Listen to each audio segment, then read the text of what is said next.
Hey, I'm Cyrus, coming to you from my hidden office in the subfloors of the FoundryCast Studios, and welcome to the GM's Chair.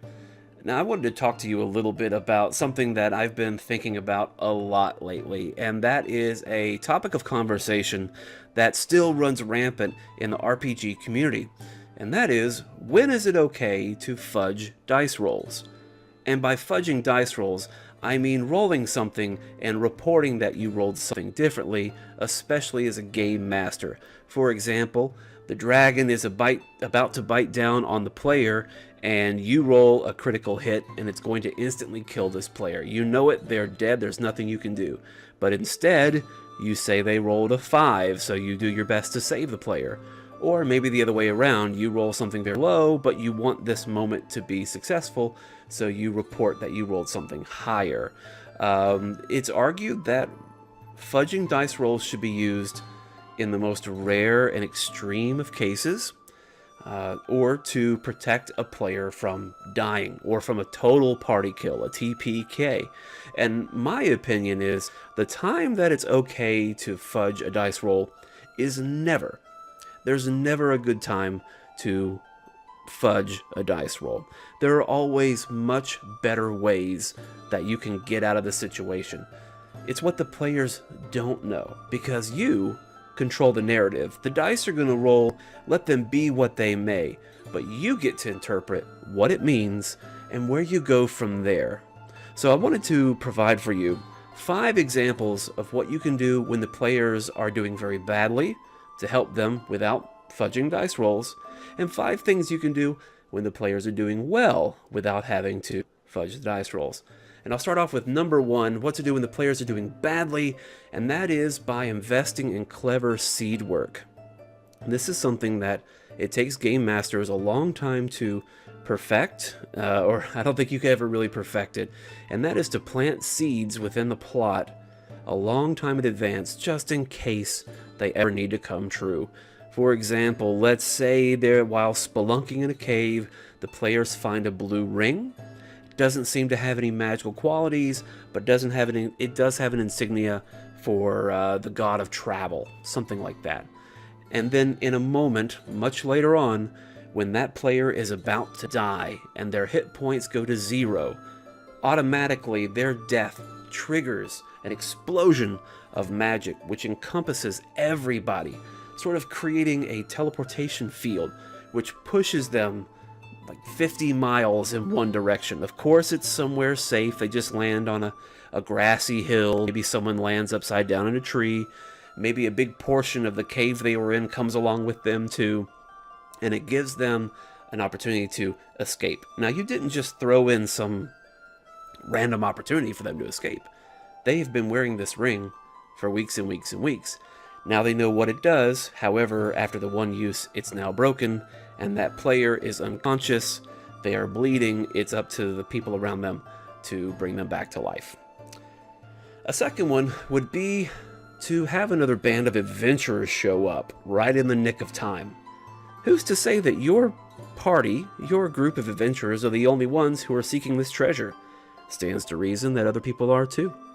So maybe you found the bones of people who've come here before and tried their hand at the treasure, but maybe someone else was coming up behind you and they didn't know you were going to be there. You turn around and there's the NPC that you already know, the bartender from the Hopping Horse Tavern. He just so happened to put together a group of adventurers, and they're willing to split the treasure with you 50-50. So you're saved, but maybe you lose out on a little bit of treasure, and I think that's a fair deal. The third would be, what happens if maybe the second-in-command bad guy has aspirations of taking over? So you're fighting the Count. He's got some magical abilities, he's got a sword that's just kicking everybody's butts, and in a moment he's about to run your cleric right through the heart, and that's when his underling, his second-in-command, takes him out from behind. A little garrote action maybe, but in that moment he's able to usurp his power, and in that moment everybody might want to get out of Dodge because this guy is now mad with power. He's just crackling with it. But you have an opportunity to get out of there, and now you have a new big, bad, evil thing to have to go up against. Someone who's clearly been hiding in the shadows and is willing to take power at any cost. The fourth one I would have be something a little more on the political stand front, and that is, but you'll owe me a favor. So a lot of these things happen in moments of sensing motive or diplomacy. You're trying to win somebody over, and it's just not going well. You know that you are about to upset somebody who's going to send in the guards, and there's nothing your party can do. Maybe this person is hip to the fact that you guys have something hidden going on. Yeah, you're trying to sneak in the castle for nefarious purposes, but they lean in and they say, "You'll owe me one." Okay, sometimes being indebted to someone is worse than having to fight a monster, and that could even be a great plot point that you work in a little bit later on as to how they pay off that debt. And then the fifth one of what to do when the players are doing very badly in the game is a mysterious force shows up and starts taking out all the minions. Not the big bad guy necessarily, but you notice his little vampire minions that are running around just start getting taken out one by one. Let everybody roll perception or search checks to notice their heads just start popping off like dandelions. It's gross, but you wonder what the heck's doing that, and you just really, really hope it's something that's on your side, just to help even the numbers a little bit. And then this mysterious force becomes a plot hook for a later adventure. Could it be an ally? Could it be a vengeful spirit? Who knows? Now, there are some things that you can do as well when the players are just exceedingly bountiful and doing well with their rolls. They're rolling 20s and critical successes. The first one would be when the monster falls. That's when the mother appears. I love this one. It's evil, evil, evil, and this is one that you keep in your back pocket. But when the giant fanged worm with acid breath that you think is going to be an appropriate fight for everybody, once that thing falls in just a couple minutes of combat, and you expected this to go longer, that's when the mother appears, or just a larger version. Maybe this was the male version, and the female, its mate, that's much bigger, much deadlier. Yeah, go ahead and double the hit points, and add like 5 to the armor class, and add like +5 to the damage done by the acid breath. Next thing you know, combat begins again. Everybody thinks that they have this monster figured out, but it's much tougher, and it can continue along. And of course, you can have it escape once it's hurt because it's got a brood that it needs to protect, and so it burrows back in the earth and lets them live. Another one I like to call She Drinks the Potion. This is sort of a Dr. Jekyll and Mr. Hyde rip, but if your players can use alchemy, why can't a bad guy? Who's to say that all of a sudden they don't start tossing down potions and these wings rip from their shoulders?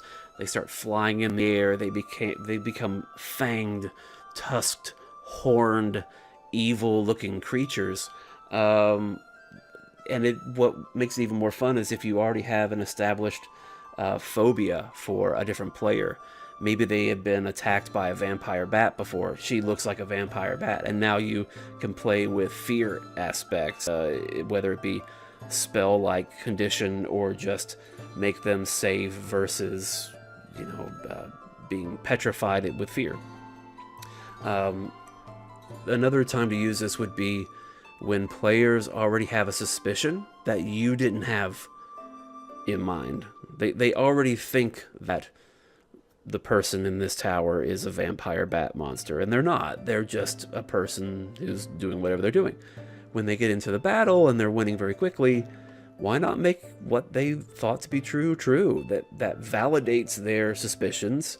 It makes them feel smart, and it just gives you a free opportunity to make the game more interesting and more based on what your players want to do.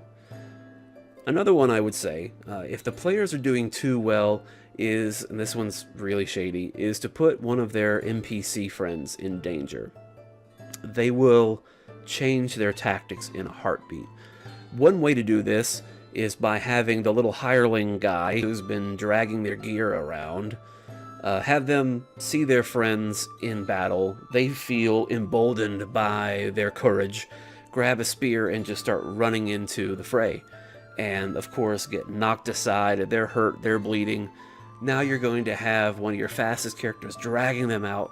You're going to have your healer go to the side and try to take care of them as well. So you've effectively taken 2 players out of combat.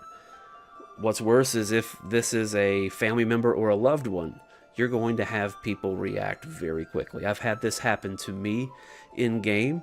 It completely shook what my character was going to do, and it kept him shook for the next 2 games because someone who he had promised to protect was killed right in front of their eyes. So NPCs, you trust them, don't just outright kill them, but put them in danger. It'll slow your players down just a little bit. The fourth one for when the players are doing too well, I would say, is why not have their successes have been failures the whole time? And by that I mean they've been led down the dark path. Every secret door that they've come across inside this temple was placed there on purpose to keep them from finding the real entrance to the mummy's tomb. Everywhere they've been going is actually leading them to a much larger trap, or a monster, or maybe right back out the front door. And then all of a sudden these stones start to move inside the large temple, and when they come back in, all your rooms have changed. You have an opportunity to reset, refresh, and provide a slightly different challenge, and it feels very natural. Not like you're making up something to make it more difficult. It's a real circumstance of the temple. And the fifth one, if a player is doing, or if the group is doing too well, have your big evil bad guy, or your monster, or whatever it is, have them go down with the ship, or rather have the ship go down with them.